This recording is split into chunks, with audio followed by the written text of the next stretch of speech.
Hello दोस्तों, कैसे हो आप सब। दोस्तों, मेरा नाम राज है और आप लोगों का आज के नए मूवी एक्सप्लेनेशन सीरीज में स्वागत है। दोस्तों, आज मैं एक्सप्लेन करने वाला हूँ मार्वल सीरीज की ही एक मूवी थॉर को। वैसे ये मूवी है तो बहुत ही बढ़िया, पर कुछ लोगों को यह मूवी अच्छे से समझ नहीं आई। तो दोस्तों, इसलिए मैं इस मूवी को अच्छे से एक्सप्लेन करने जा रहा हूँ। तो मूवी को ध्यान से जरूर देखिएगा। और हाँ, अगर आपने अभी तक मेरे चैनल को सब्सक्राइब नहीं किया है तो क्या कर रहे हो यार। मूवी शुरू होने से पहले वो भी सब्सक्राइब कर दो। तो चलिए मूवी शुरू करते हैं। मूवी शुरू होती है न्यू मैक्सिको के एक रेगिस्तान से, जहां एक एस्ट्रोफिजिसिस्ट को अपने शोध में पता चलता है कि आसमान में किसी तरह की हलचल होने वाली है, जिसकी 17 बार उन्हें हिंट्स भी मिल चुके थे। इसलिए वो एस्ट्रोफिजिसिस्ट, जिसका नाम जेन फोस्टर है, वो वहां पर अपने दोस्त और अपने अंकल के साथ पहुंच जाती है। तभी उसे आसमान में एक चमकती हुई रोशनी दिखाई देती है और नीचे पृथ्वी पर गिरने लगती है, जिसे देखकर जेन भी अपनी गाड़ी को उसी तरफ ले जाने बोलती है और वहां पर हो रहे सारे हलचल को रिकॉर्ड भी करने लगती है। तभी उसी गाड़ी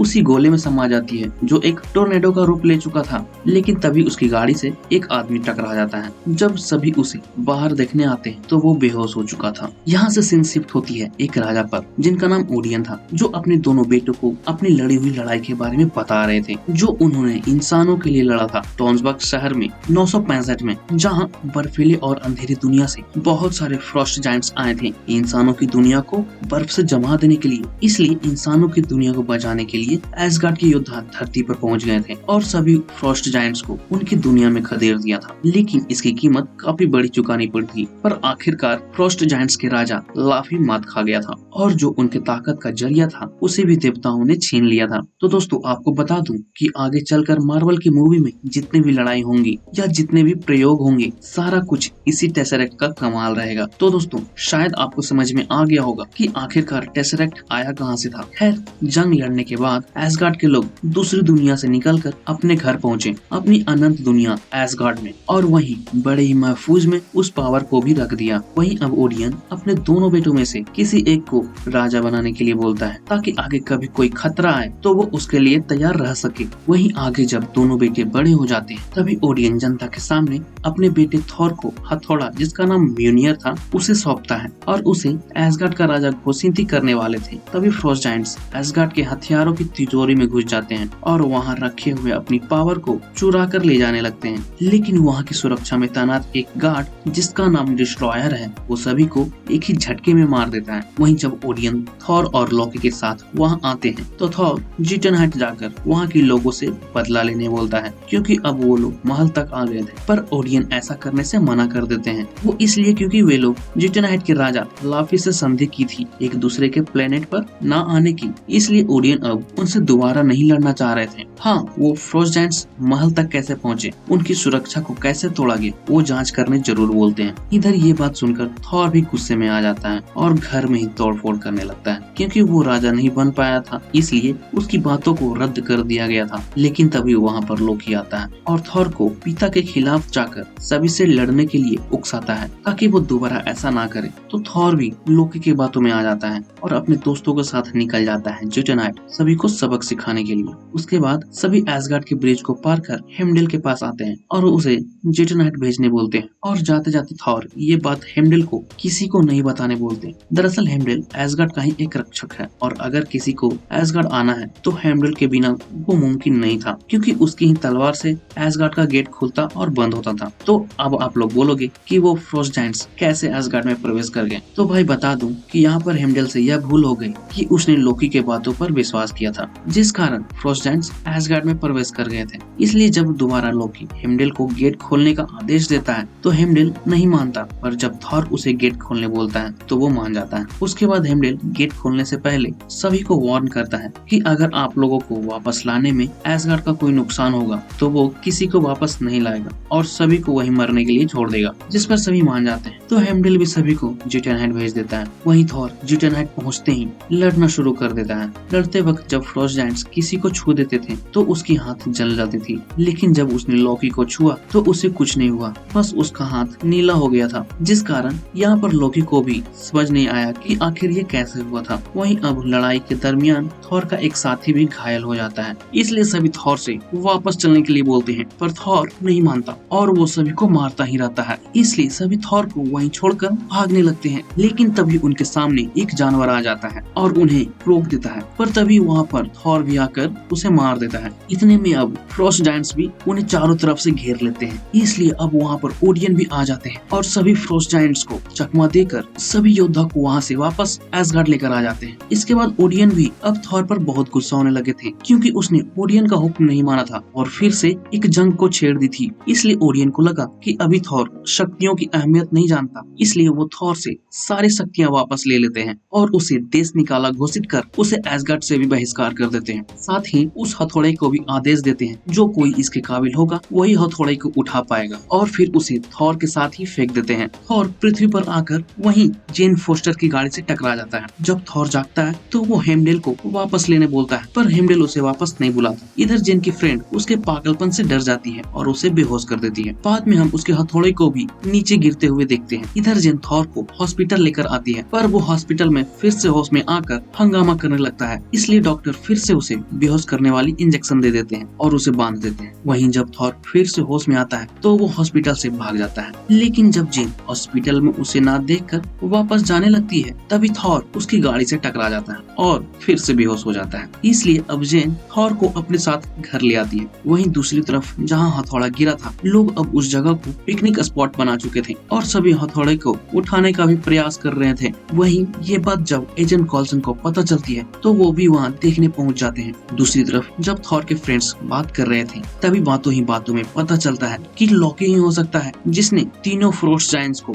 एसगार्ड के अंदर ला सकता था, क्योंकि वो हमेशा से ही थॉर से जलता था। वहीं अब लोकी ओडियन से पूछता है कि वो कौन है, इसलिए ओडियन वहाँ पर लोकी को बताते हैं कि वो लाफी का बेटा है, क्योंकि जंग के खत्म होने के बाद उन्हें वहीं जोटनहाइट के मंदिर में एक बच्चा मिला था जो अकेला वहीं रो रहा था, इसलिए ओडियन उसे अपने साथ लेकर आ गए थे। ये जानकर लोकी गुस्सा हो जाता है, क्योंकि अब उसे लगने लगा था कि वो एक राक्षस का बेटा है, इसलिए ओडियन कभी भी उसे सिंहासन पर बैठने नहीं देंगे और थॉर को ही वो जगह दे देंगे। लेकिन ओडियन बोलते हैं ऐसा कुछ नहीं है बेटा, और फिर ओडियन वहाँ पर अचानक से बेहोश हो जाते हैं। वहीं जब थॉर सभी के साथ बैठकर होटल में खाना खा रहा था तभी उसे लोगों से पता चलता है कि कोई बहुत ही भारी सैटेलाइट गिरी है जिसे किसी ने अभी तक नहीं उठा पाया है। ये सुनकर थॉर समझ जाता है कि वो उसी हथौड़े की बात कर रहे हैं, इसलिए थॉर उस आदमी से लोकेशन पूछकर उसी तरफ जाने लगता है। दूसरी तरफ एजेंट कॉल्सन भी जेन के पास आकर उसके सारे इक्विपमेंट्स और उसके सारे खोज, लैपटॉप, इवन उसका बुक्स तक को लेकर चले जाते हैं, जिससे उसने सालों की मेहनत से इकट्ठा किया और बनाया था। बाद में पता चलता है वो सारे बैकअप्स भी ले गए थे। इधर एसगार्ड में जब थॉर के फ्रेंड्स को पता चलता है कि लॉकी ही गद्दार है, इसलिए वो राजा को बताने आते हैं, तो वो देखते हैं कि इस वक्त लॉकी ही राजा बना हुआ था। इसलिए थॉर के फ्रेंड्स बात को चेंज कर वो थॉर को एसगार्ड वापस लाने के लिए बोलते हैं, पर लोकी उनके बातों को खारिज कर देता है और उन्हें वहाँ से चले जाने बोलता है। उसके बाद लोकी अपने पिता के पास आता है, जहाँ उसके पिता ओडियन कक्ष में बेहोश थे। दूसरी तरफ अब थॉर हथौड़े के पास जाने के लिए कुत्तों की शॉप पर जाकर एक घोड़ा मांगता है, जिस पर सवारी कर वो हथौड़े तक जा सकता था। पर वहीं पर जेन भी आ जाती है और बोलती है उसे जहाँ जाना है वो उसे लेकर जाएगी, और फिर थोड़ी देर बाद दोनों उसी जगह पर पहुँच जाते हैं। वहाँ पहुँचकर दोनों देखते हैं कि शील्ड के लोग ने उस जगह को पूरी तरह से घेर लिया था और अब वहाँ पर कोई भी आम आदमी नहीं जा सकता था, इसलिए थॉर वहाँ जाने के लिए आसपास लगे हुए जाल को काट देता है, जिस कारण शील्ड के लोगों को पता चल जाता है। जब वो उस जगह को देखने आते हैं तो थॉर उन्हें भी मारकर बेहोश कर देता है। इसी कारण से वहाँ पर सारे गार्ड्स हाई अलर्ट पर हो जाते हैं। बाद में थॉर भी अंदर जाने के लिए सुरंग में दाखिल हो जाता है, पर अंदर बहुत सारे गार्ड्स थॉर से फाइट करना शुरू कर देते हैं, लेकिन फिर भी थॉर सभी से फाइट करता हुआ आगे बढ़ता जा रहा था। वहीं बार्डर, जो शील्ड का ही एक एजेंट था, वो भी अब अपने एरो के साथ ऊपर पहुंच जाता है उसे मारने के लिए, लेकिन वो कॉल्सन के ऑर्डर का वेट करने लगता है। वहीं दूसरी तरफ थॉर भी सभी से लड़ता हुआ हथौड़े के पास पहुंच जाता है,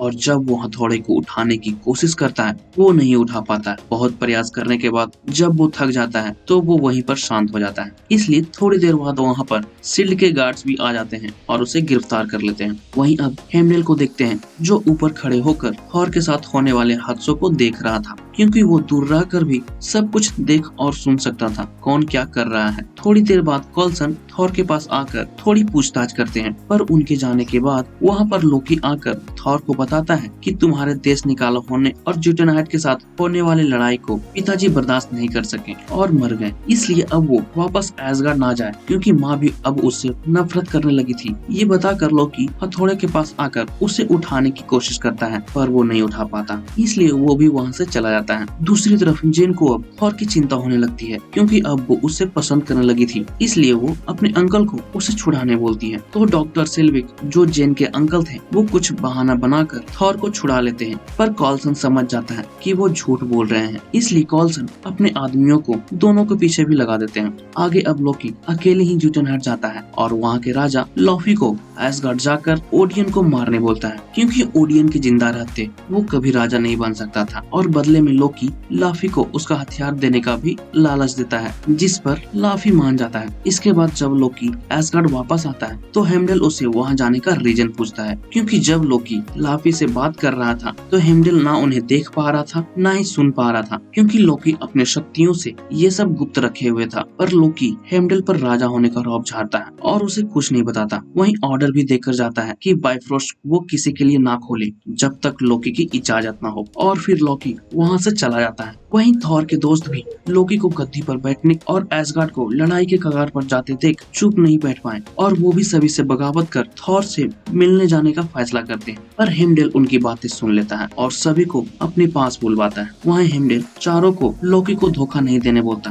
पर शायद हेमडेल खुद चाहता था कि थॉर वापस आए, इसलिए वो अपने तलवार को वहीं छोड़ देता है और वहाँ से चला जाता है, क्योंकि वो खुद राजा के आदेश को नहीं ठुकरा सकता था। वहीं जब चारों देखते हैं कि हेमडेल ने अपनी तलवार छोड़ दी है, इसलिए वो खुद ही उस तलवार से बाइफ्रोस्ट खोलकर पृथ्वी पर चले जाते हैं, लेकिन उन्हें जाते हुए लोकी देख लेता है, इसलिए अब लोकी भी गुस्से में आकर डिस्ट्रॉयर को पृथ्वी पर भेज देता है और उसे आदेश देता है पृथ्वी पर सब कुछ तबाह कर देने के लिए। वहीं अब लोकी खुद जाकर हेमडेल को एसगार्ड से भी बेदखल कर देता है। बाद में हेमडेल ये जानकर कि वो अब एसगार्ड का बाशिंदा नहीं है और लोकी ने उसे उसके पद से भी हटा दिया है, इसलिए वो लोकी पर हमला करने लगता है, पर अफसोस लोकी उसे भी बर्फ में जमा देता है। इधर थॉर के सारे दोस्त भी उसे ढूंढते हुए वहाँ पहुँच जाते हैं। बाद में थॉर को बातों बातों में ही बता देते हैं कि आपके पिता जीवित हैं और लोकी ने हम सभी के साथ गद्दारी की है। वहीं अब कॉल्सन के लोग भी आसमान में फिर से किसी तरह की हलचल को देखकर उसी जगह पर पहुंच जाते हैं जहां उन्हें कुछ निशानी देखने को मिलता है, पर उसी वक्त वहां पर एक बार फिर से आसमान चमकने लगती है और वहां पर डिस्ट्रॉयर आ जाता है। डिस्ट्रॉयर आते ही सब कुछ वहां पर तबाह करने लगता है। ये देखकर थॉर भी सभी लोगों को उस जगह को खाली करने बोलता है और अपने दोस्तों को उससे लड़ने के लिए भेज देता है, क्योंकि उसके पास शक्तियां न होने की वजह से वो लड़ नहीं सकता था। इसलिए थॉर के सभी फ्रेंड्स उससे लड़ने लगते हैं, पर डिस्ट्रॉयर के सामने सभी कमजोर पड़ रहे थे। वहीं डिस्ट्रॉयर भी सभी को मारने के साथ साथ सब कुछ तबाह किए जा रहा था। ये देखकर थॉर भी अब लोकी के सामने हार मान जाता है और निर्दोष लोगों को छोड़ देने बोलता है। बदले में थॉर अपनी जान भी कुर्बान करने को तैयार था। ये देखकर लोकी भी उसे छोड़ देता है, लेकिन तभी अचानक से थॉर का हथौड़ा हिलने लगता है और वहाँ से उड़कर सीधा थॉर के पास आ जाता है, क्योंकि शायद थॉर भी अब जिंदगी की अहमियत को समझ गया था, इसलिए अब उसकी शक्तियाँ भी